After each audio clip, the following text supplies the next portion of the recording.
Hey guys, thanks for joining us today. I'm just going to give you guys a couple minutes to file in, grab some coffee, grab some water, whatever you know need. Sit tight, and we'll get started with this webinar here in just a second about the Ultimate Returns Playbook.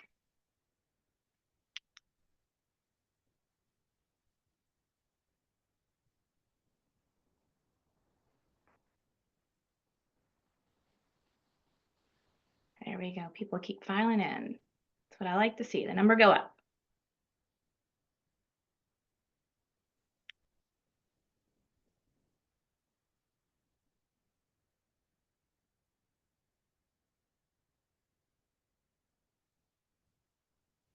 All right, guys, thanks for joining us. There's Linnworks Loop here today for the Ultimate Returns Playbook and how to retain revenue and prevent fraud and increase customers' LTV. So we're here today to kind of jump in to this webinar to figure out what you need to know, what you need to learn after the season of Black Friday, Cyber Monday. What did we see? What were the trends? Discover some of the best practices and efficiencies for returns management. Get the latest tips and tactics on how to optimize your return strategy from both operational and from both strategy at the beginning of it and how those returns happen, and then how Linnworks and Loop really work together to help streamline all of this good stuff together and make it super easy for your business to be able to grow. So my name is Madie Mitchell. I'm the partner account manager here at Linnworks. I'm accompanied by Callum with Loop. I'll let you introduce yourself, Callum. Thanks, Mady.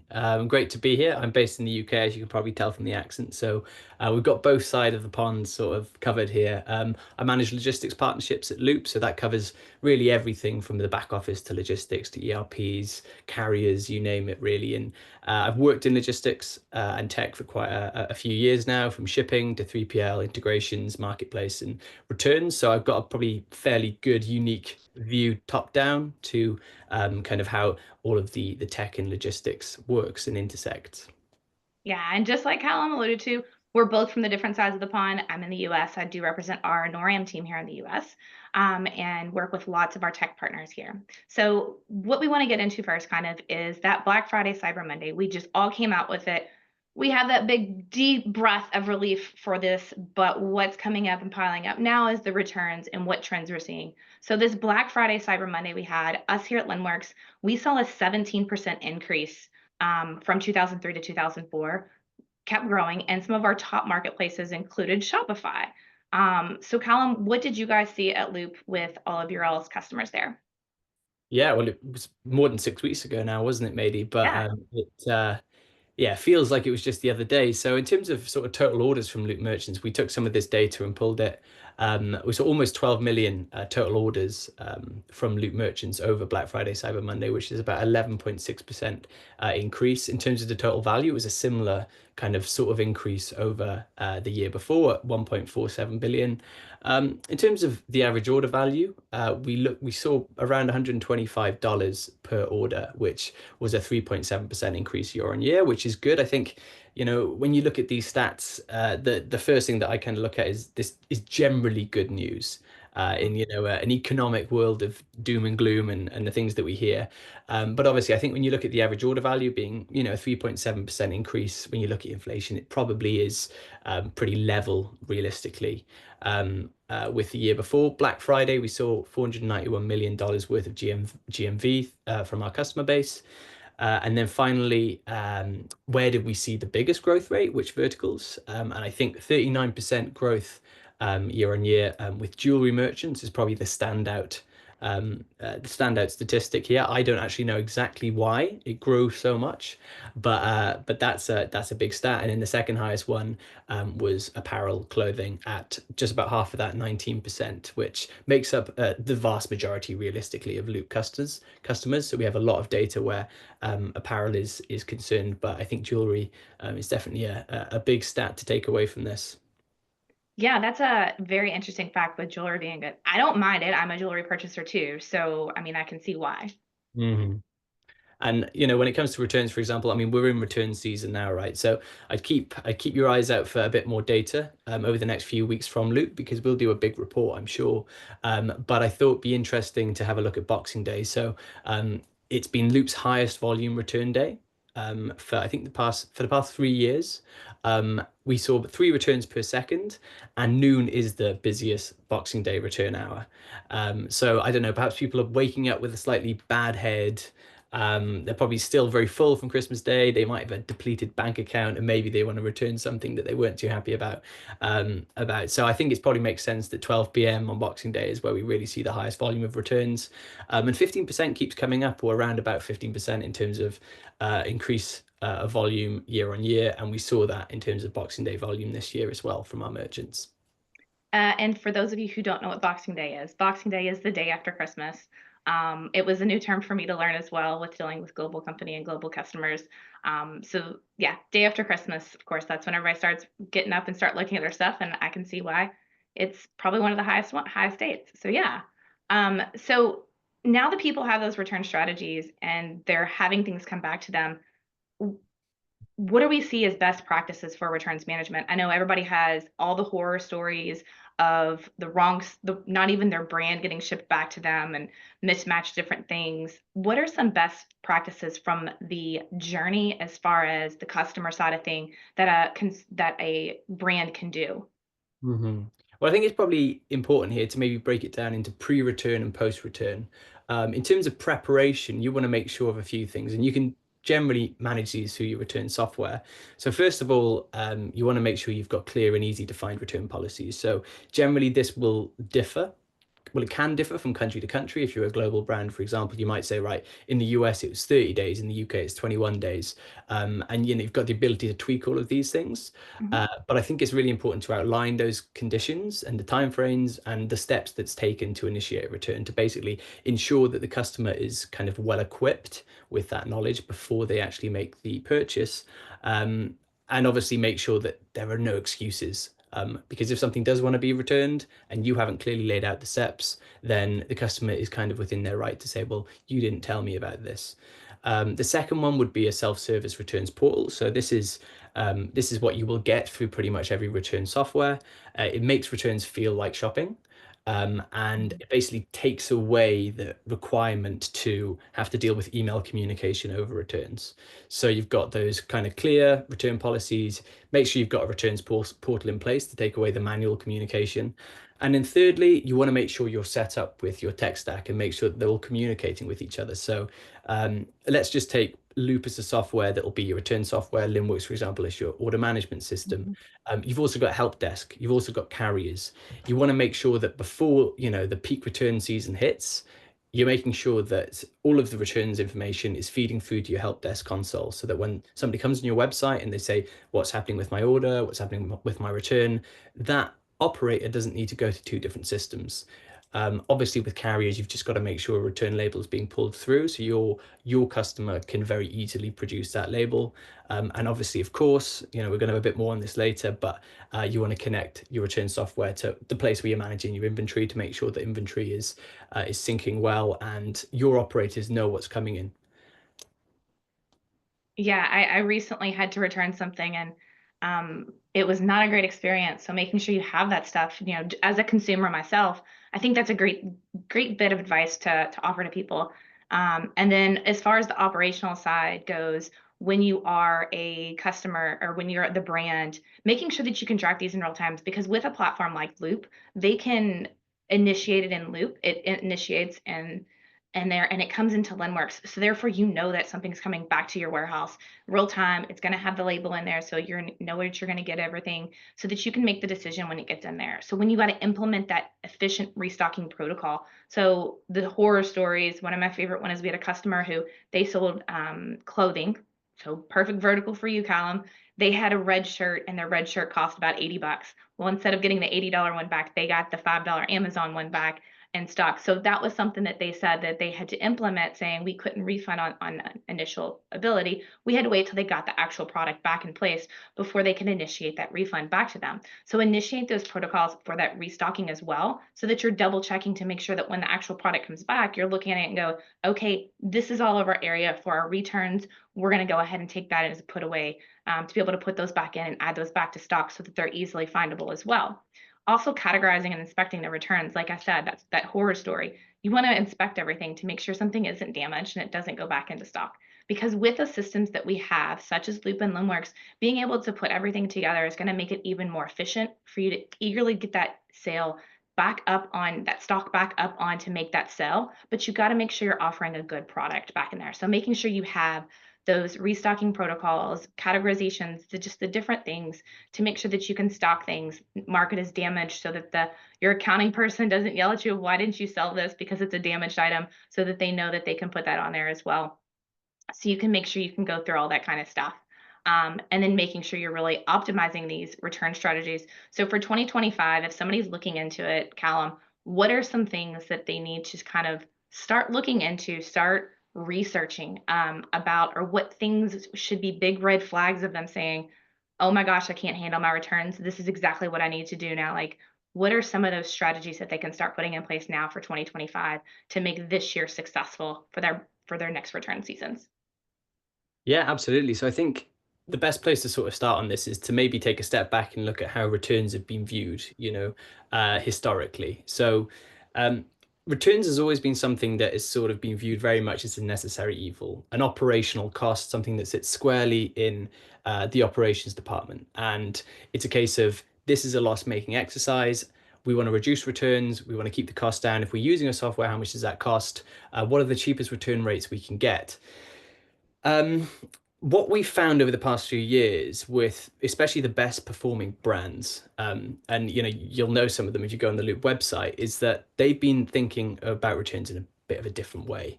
And I think 2025 is a great opportunity for brands to really rethink the way that they're looking at their return strategy. And instead of looking at a sort of a loss-making cost, how can we use it as an investment to improve the customer experience, retain revenue, improve the operations, and kind of many other things as well.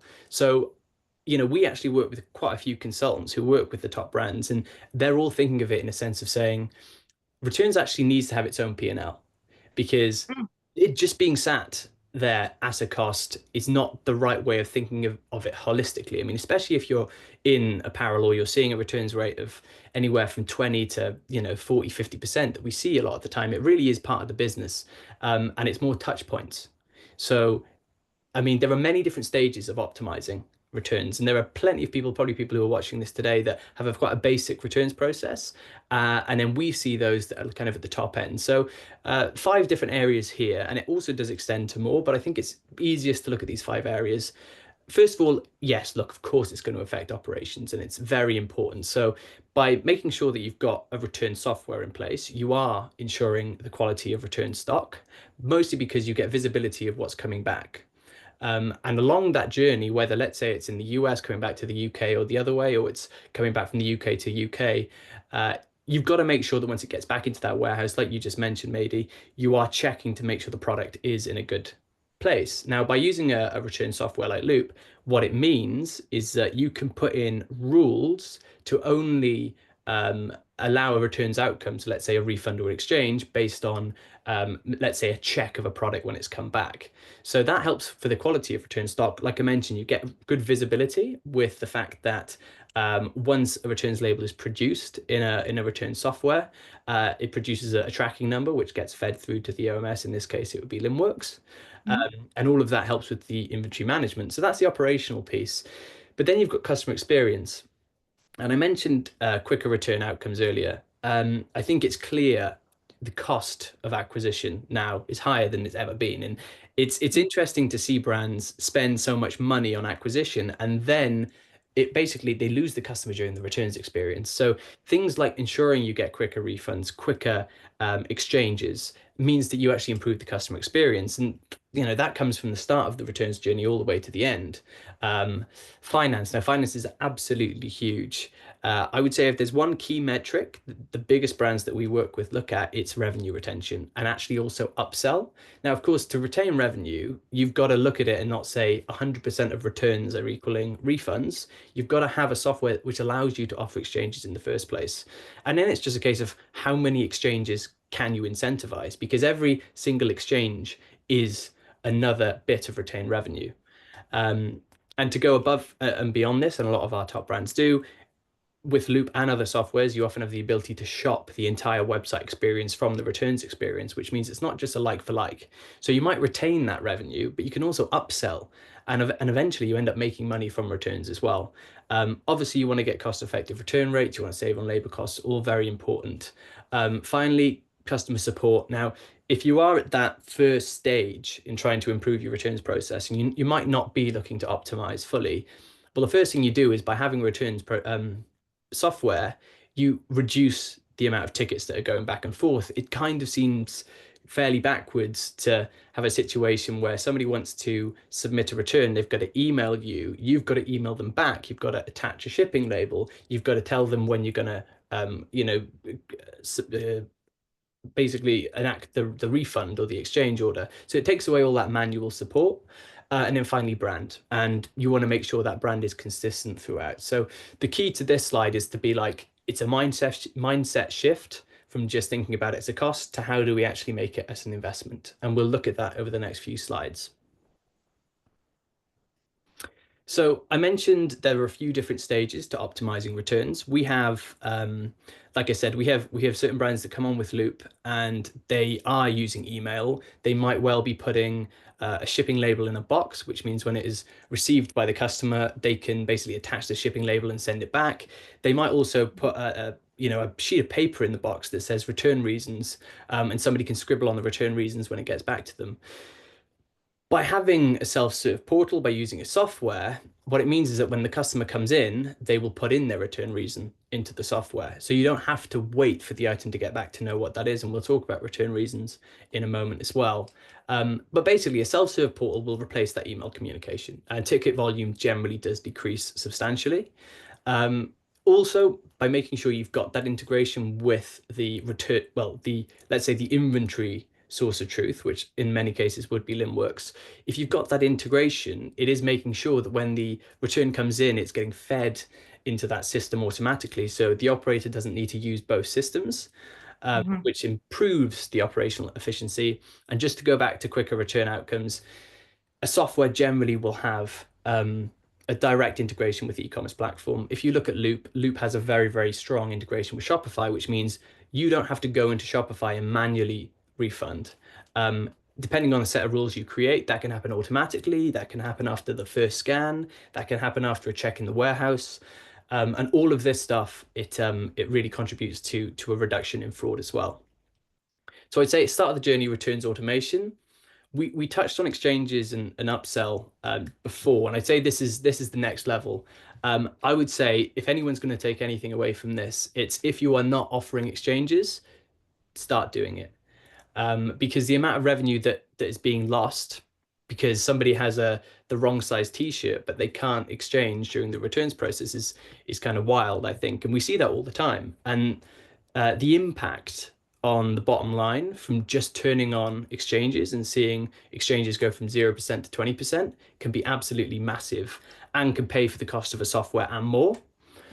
And then the second one, like I mentioned earlier, this is true optimization. It would be upsell revenue. So it's saying you don't just need to exchange like for a different size or a different color, but how about you also shop your entire website experience throughout the returns experience, which means suddenly the end customer is having a great experience. They've gone back into your website and now they're adding things and they're shopping again. So there are a couple different areas there that you can improve sort of the finance and commercial side of it as well. Yeah. So, Callum, would you say that the exchange and upsell portion of it is probably one of the biggest game changers that when people do kind of turn that on, it's that aha moment of, holy cow, why didn't I do this sooner? Yeah, absolutely. And I think what I would say here is, and what we've seen is that in the US, brands have been offering exchanges for a long time, and even smaller brands do so. Whereas in the UK, it's been adopted a little bit more slowly. But ultimately, it's very clear. It's a case of, do you want to retain a customer that you spent so much acquiring? And do you want to retain the revenue that you're currently losing because of refunds? And a lot of the time, you don't really know if your customer wants a refund. They might want an exchange, but if you're not offering exchanges, then you're never going to know. Yeah, I mean, personally as a consumer, I'm that person that if you're going to give me an exchange for an item, I'm probably more apt to buy it and potentially buy something else that I bought else. And the thing of, so yeah, I can see where that's a huge seller just coming from the consumer side of things. Yeah, absolutely. Awesome. So so yeah, I mean, we talked about policies, and I'm going to go another level down to optimization. So let's just come back to that scale of um, I'm a brand and I'm not doing any returns automation to I'm a really high performing brand. It has a lot of exchanges and all of these things. One of the things that we see the really top performing brands do is they offer something called workflows. Now, you can get different types of workflows with different software, but I can only speak for Loop when I say this. And workflows is basically a set of conditions. So you might say in the top right here, if it's a first time customer and the number of orders is beneath one. So let's say it's one order and the order value is above $150. We want the processing event to be immediate. Now, the idea behind this is they're a first time customer. I want to give them the best experience possible. I don't want them to have to be waiting for a refund. I'm going to take a punt and I'm going to say I want them to have a good experience. However, what if a customer has the tag high returner? You could tag customers to basically based on different criteria. So let's say this customer has come back 5 times, they've returned 5 times, and I've tagged them as a high returner. Well, we're going to default a delivery fee of $4.99 because we want to disincentivize that behavior. And then you can even do item level outcomes. So if you look at product type socks, so generally with brands, we see anything like maybe like below £20, $25. A lot of the time, the brand doesn't want this back. It costs a lot to get that back into the warehouse in the first place. So they might say, right, we want the action to be they can keep it. So you can have a great customer experience as well. You can keep the item, or we want to reroute into a recycling center. Now, one of our very best brands has got 100 different workflows that they're using. So let's think about that as a scale, right? On one side, there's no returns platform. And then on the other side, there's 100 different experiences that a customer can have on returns alone. And this is the scale of optimization that you can have. And you can get that through a software. Um, so yeah, I would say workflows is another really strong one that you can implement. Yeah, I mean, even speaking from the Linnworks side with our OMS, when people come in and they're able to make the decisions and have the decisions made for them, it's the same kind of concept. So, the decisions being made of how to ship it or whatever, wherever it may be being fulfilled from, that automation as well as that workflow is really going to help you and be able to save time as a brand and be able to put time back for your workers to be able to do more with their time. So yeah, that's wow, didn't know you had all that detail there. Yeah. And then yeah, final one. I'm just trying to think of sort of tangible ways to improve what you're doing through returns would be return reasons. So we mentioned before that maybe a lot of brands are putting a piece of paper in the outbound package because just in case they do return, you can write down that return. But then you've got to wait for that to come all the way back. So let's say you're in a UK warehouse and it's a US customer, that's got to come all the way back. So you've got to wait for that return reason quite a lot. So there's two parts to this. First of all, I mean, if you are using a software, the customer is able to select a return reason at point of return submission. So you have that data immediately. You can also look a little bit further down into SKU level. And what we see a lot of the time is that brands will say, okay, well, this SKU often receives this return reason. So we're going to go in and we're going to make merchandising and product changes at SKU level. And there's so many different success stories about this. And what it really creates is an opportunity to reduce returns. So that might be, I've actually got to make a product change. So my product is a little bit too baggy and I keep getting this return reason, it's too big, or the description wasn't what I thought it would be based on what I've received. And yeah, you can make changes to the product itself and at the product page, and through return reasons, actually use it to inform your behavior with your e-commerce team. Yeah, I bet those top couple there are based off your verticals, your top verticals there, the item doesn't fit or anything like that. Um, Too Yeah. big, too small. That's definitely you can definitely I'm guilty of that one. I won't lie. Indeed. And just to mention on that one as well, it doesn't have to be clothing. It doesn't have to be too big or too small. You can input custom reasons as well. So even I think it's like Chubbies in the US, they've got a certain brand voice and they will change the text to keep it in their brand voice. So again, it's like every touch point is an opportunity really to basically keep the brand at the forefront. Oh, that's good to know because I would have never thought about that. Yeah. Yeah. Okay, so like streamlining the operations between us, we're sitting here chatting together. We know that our products work and they're very complementary to each other. Everybody needs to be able to have their inventory and to be able to streamline this together. So if somebody's thinking about this today, why is Loop why should you choose Loop? Yeah, sure. So, I mean, everything that I've just spoken about, you can do through Loop, which is probably quite convenient, really. We've helped, 5,000 different brands. So we work with a lot of brands globally. If especially if you're on Shopify, Shopify invested in Loop previously. So we've got a very strong connection with Shopify and a strong, Mhm. deep integration with them. We've helped merchants retain more than 2 billion in revenue over the past 5 years. Through our exchanges functionality, and we've processed 55 million returns and counting. So I would say why invest in Loop? Generally speaking, if you really want to optimize and you want to see returns as a way to sort of change your business and not see it as that necessary evil, but an investment that's going to improve your business in all areas, that's why I would invest in Loop personally. Yeah, so we're on that flip side, we'll say why Linnworks. Linnworks is going to be your connected commerce ops. It's going to handle all your operations. So Loop is definitely on that front end. It's communicating with the customers to where on the back end you have Linnworks. So as soon as that return or exchange is initiated in Shopify and Loop, it's going to talk to Linnworks. So your customers or your backend people, your people in your warehouse, they're going to know what's kind of happening. We're trusted by over 4,000 retailers worldwide. Says kind of something strong that how big of a presence we have with streamlining your operations and being able to scale with over $18 billion in annual GMV. So a lot of money flowing through with a lot of different marketplaces and different things like that. And then we have those all those integrations for the D2C platforms, the 3PLs, anything like that. So depending on what your setup is, even if you aren't doing the returns yourself and you're using a 3PL platform, Loop can step in there as well and be able to help integrate with Loop and Linnworks and your 3PL to really streamline everything. So there's no hindrance in being able to all of us to work together to make sure that Linnworks is continuing to be that true source of truth for their e-commerce operations. So I want to talk a little bit more about why it makes it so easy. I kind of said Loop is that front end. Using Loop's post-purchase platform helps merchants to optimize their returns. Returns is something we hear all the time, especially in the verticals that we both deal with, that it's something that they need a process for.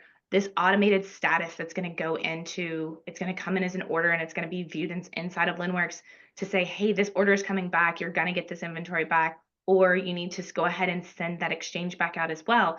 That is all actionable items. It's physically things that you need to do. That's all automatic, so you don't have to go in searching and looking for it. You're going to save that time with that manual recollection with this integration. It's giving you time back in your day. Who doesn't want time back in their day? So therefore, they're not having to pay for somebody to sit and watch an inbox all day to see that return come back in or anything. And then adding in even a customer service portal in there that can communicate with both products as well. And then prevent order duplication within the checks and balances. So like it's going to come in, it's going to help you to say, hey, this is going to be able to flag all those kind of things. And then inventory updates. You're going to be able to see whether or not add it back in yourself so that if it was a damaged item or you got the wrong item back, you're able to fix those issues easily. Then you can pause for the exchange to manually review that. So if you do want to keep it, you can pause the status to be able to finish going through it, making sure that items back. They sent the small when they really should have sent the medium, and switch things back and forth.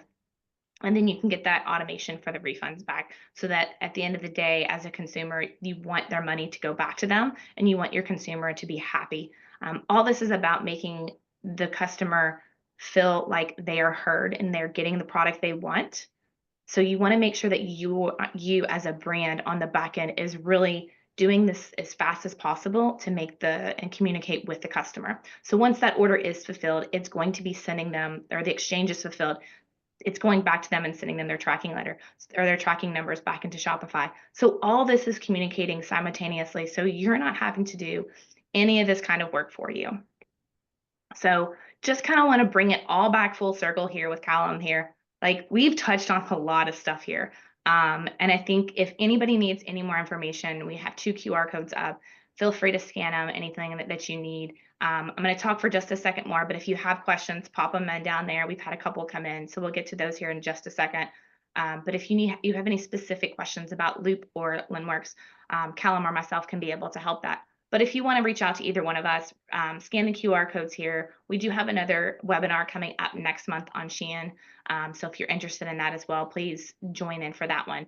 But a lot of the stuff we touched on, it's a way to grow your brand and to grow your business, Callum. Like everything you've said, it's things that I've done it as a consumer, but I never realized how much more could go into it. Sitting on the backside as the retailer, as that brand, what they can do to keep that consumer happy and keep them going. Absolutely, yeah. And I think, what we touched on in terms of the integration as well is, and I spoke to one of the customers who's using it the other day, and the value that they get at this point, because they're integrated, is they don't really have to spend too much time in the Loop admin if they don't want to, because they're using Linnworks to run their business. And by making sure we've got that information coming in, I'm not going to say closes the loop because I wouldn't say that, but Say it, it's okay. Puns are intended. yeah, but I think that the great thing about the Linnworks platform is that it is that connected place, but it's not going to go into the detail that a Loop platform does. So you are going to set up your workflows in Loop. You are going to go through your analytics in Loop, but ultimately the operators who are in the warehouse, they're the ones who are going to be dealing with the inventory. So I think they come together really well.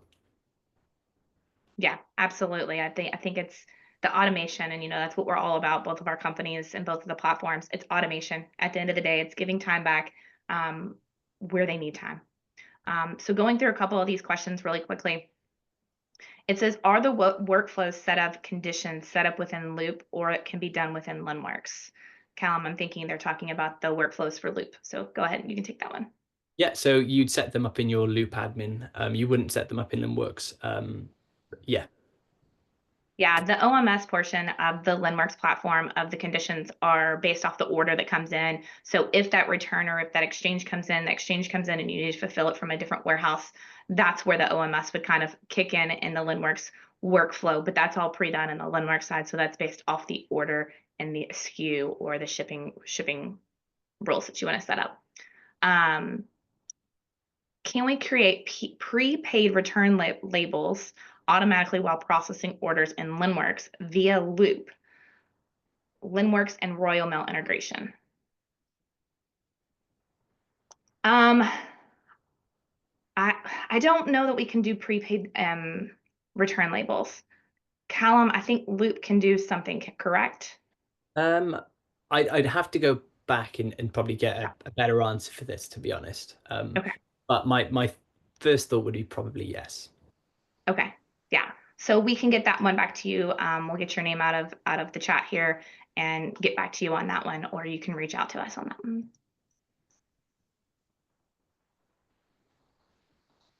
Any other questions? And again, this is primarily for those who are using the Shopify integration, because Shopify's a Loop. Shopify and Loop work very, very well together with Linnworks. So it's creating that full tech stack all the way around. That's, a lot of the customers that we have, that's what their tech stack kind of looks like there. So, well, if we don't have any other questions, Callum, I greatly appreciate your time today. I learned a lot more about the Loop product and just the different things Loop can do in general that I didn't know, even after working with you guys for so long. So thank you for that and educating myself as well. So again, if you guys have any questions or anything, please reach out to us. You can find Callum and I both on LinkedIn as well. We're both tagged in all the posts on there. If you have questions specifically for either of us. But if you want to get in touch with us, again, here are the QR codes for you to be able to scan. Thank you guys so much, and you guys enjoy the rest of your days wherever you're located. Thank you very much, Mady, and thanks everyone for joining.